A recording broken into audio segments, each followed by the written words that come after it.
करने के लिए मनोज, आपका धन्यवाद। और बीजापुर से इस वक्त की बड़ी खबर, नक्सलियों ने सरपंच की हत्या कर दी है। अपहरण के बाद हत्या की घटना को अंजाम दिया है।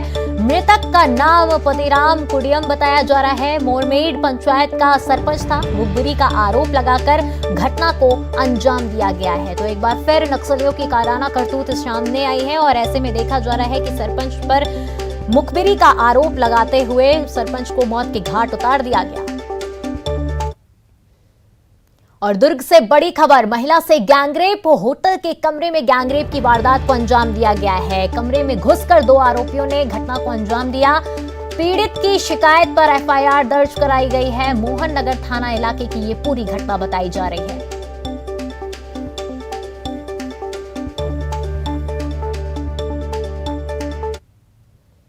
और जबलपुर से बड़ी खबर, नगरीय निकाय चुनाव खर्च का हिसाब देने से बच रहे हैं प्रत्याशी। 278 पार्षद प्रत्याशियों ने पेश नहीं किया चुनावी खर्चा। अब तक केवल 97 ने ही दिया है खर्च का ब्यौरा। खर्च का ब्यौरा पेश न करने पर जारी किया जाएगा नोटिस। 30 जून को अनिवार्य रूप से पेश करना होगा लेखा जोखा।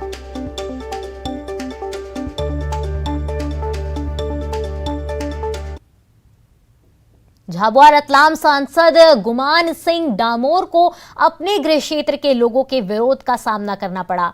सांसद गुमान सिंह डामोर पंचायत चुनाव को लेकर पालेड़ी गांव में सभा करने पहुंचे थे। चुनावी सभा शुरू होने से पहले ही गांव के लोगों ने उनका विरोध शुरू कर दिया। गांव वालों का आरोप है कि चुनाव जीतने के बाद सांसद जी उनके गांव अब तक नहीं आए और अब पंचायत चुनाव में वोट मांगने गांव पहुंचे हैं। लोगों के विरोध को देखते हुए सांसद जी की पत्नी ने मोर्चा संभाला। उन्हें भी लोगों के विरोध का सामना करना पड़ा।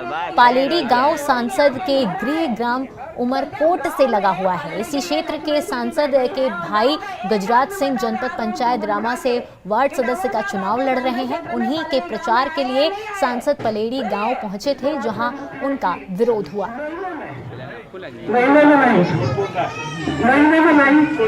तो 6 महीने भी एक बार में दर्शन दे। आपको दर्शन देने के लिए आपके घर पधारे सांसद जी। रतलाम जिला, झाबुआ जिला, अलीराजपुर जिला के तीनों जिलों के कितने गांव हैं? नहीं, आपने कितने गांव देखे? नहीं, आपने इसमें से कितने गांव देखे जरा बता दो मेरे को। आपके घर आए तो जब गांव में पालड़ी के ये लक्ष्मण सिंह जी बैठे हैं और गांव का एक आदमी बता दे हाथ उठा के कि डामोर साहब आपके सांसद क्षेत्र में पालड़ी गांव में आए या नहीं आए। देवास के राजाराम नगर में देर रात चुनाव प्रचार के दौरान मारपीट और चाकूबाजी हो गई। घटना के विरोध में महिलाएं एसपी कार्यालय पहुंच गईं और आरोपियों के खिलाफ कार्रवाई की मांग की। निर्दलीय प्रत्याशी ने बीजेपी प्रत्याशी के समर्थकों पर मारपीट और चाकूबाजी का आरोप लगाया है। बीजेपी प्रत्याशी के समर्थन में देवास महाराज विक्रम सिंह पवार प्रचार करने पहुंचे थे। इसी दौरान बीजेपी कार्यकर्ताओं के साथ निर्दलीय प्रत्याशी के समर्थकों की भिड़ंत हो गई। दोनों के समर्थकों के बीच जमकर लात घूंसे चले। बीजेपी प्रत्याशी ने मारपीट की घटना से इनकार किया। पुलिस पूरे मामले की जांच में जुट गई है। तो उनके घर पर जाके गुंडे जैसे 10-10 लोग एक घर में बैठ जाते हैं। कोई प्रचार करने जाता तो ये कोई तरीका है किसी घर में जाके धमकाना? 10-10 लोग 20-20 लोग एक घर में जाके बैठना, ये कोई तरीका होता है क्या? आप नेतागिरी कर रहे हो, गुंडागिरी कर रहे हो? आप नेता है, गुंडा हो क्या? किसी महिला को मार रहे हो, ये कोई तरीका है क्या किसी को मारने का? महिलाओं को मार रहे हो, महिलाओं पे हाथ उठा रहे हो। तो हमारे एरिया में आके हमको धमकी दे रहा है। निहायत ही घटिया आरोप है। गलत है। भारतीय जनता पार्टी का जनसंपर्क चल रहा था। भारतीय जनता पार्टी के चलते जनसंपर्क में हमारी महापौर पद की प्रत्याशी गीता दुर्गेश अग्रवाल भी थी, महाराज विक्रम सिंह पंवार भी थे। उनके सामने का घटनाक्रम है। निर्दलीय प्रत्याशी अपने 8-10 समर्थकों के साथ, जहां पर न तो उसका घर है न कार्यालय है, उस घर और कार्यालय से 500 मीटर की दूरी पर हमारा जनसंपर्क चल रहा है। उस चलते जनसंपर्क में बीच में घुस के महाराज का हाथ पकड़ के बोलता मेरे आप कार्यालय पर चलो, ये उचित है क्या? 8-10 समर्थकों के साथ हमारे लोग मना करते हैं, हम सब लोग मना करते हैं, मेरे वार्डवासी मना करते हैं, तो वो उसके साथ जो एक लंबा सा लड़का था काला, वो हाथ पैर चलाते हुए मारा पीटी करने पर उतारू होता है। खरगोन के सनावत थाना क्षेत्र के ग्रामीण इलाके में घूम रहे 3 नकली किन्नरों की असली किन्नरों ने पिटाई करके सबक सिखाया। दरअसल ग्रामीण क्षेत्रों में नकली किन्नर घूमकर ग्रामीणों को डरा धमकाकर अवैध वसूली कर रहे थे।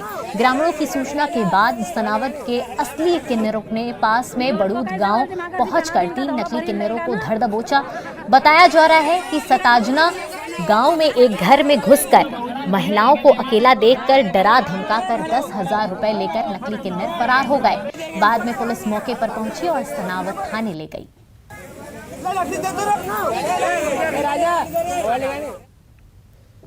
और रायपुर से बड़ी खबर, छत्तीसगढ़ में कोरोना के मामले लगातार बढ़ते हुए नजर आ रहे हैं। विशेषज्ञ डॉक्टरों ने बड़ा दावा किया है कि 20 दिन में 20,000 के पास मरीजों का आंकड़ा पहुंच सकता है। 24 घंटे में 186 नए मरीज मिले हैं।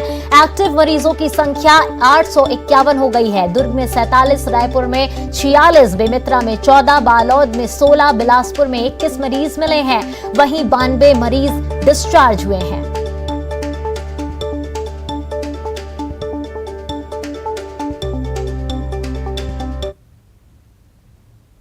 रिलायंस जियो के बोर्ड ने आकाश अंबानी को नया चेयरमैन नियुक्त किया है। कंपनी ने शेयर बाजारों को भेजी एक सूचना में ये जानकारी दी है।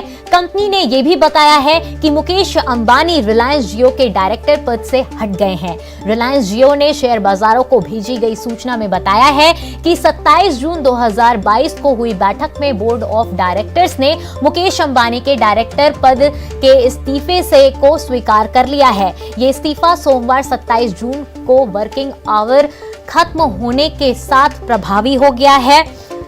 इसके साथ ही बोर्ड ने बैठक में कंपनी के non executive director Akash Ambani को बोर्ड ऑफ डायरेक्टर के चेयरमैन पद पर नियुक्ति को भी मंजूरी दे दी है। आकाश अंबानी रिलायंस इंडस्ट्रीज के चेयरमैन मुकेश अंबानी के बेटे हैं। वे साल 2014 में रिलायंस जियो के बोर्ड में शामिल हुए थे। बता दें, रिलायंस जियो ऑयल से लेकर रिटेल तक के बिजनेस में मौजूद कारोबारी समूह रिलायंस इंडस्ट्रीज की टेलीकॉम यूनिट है।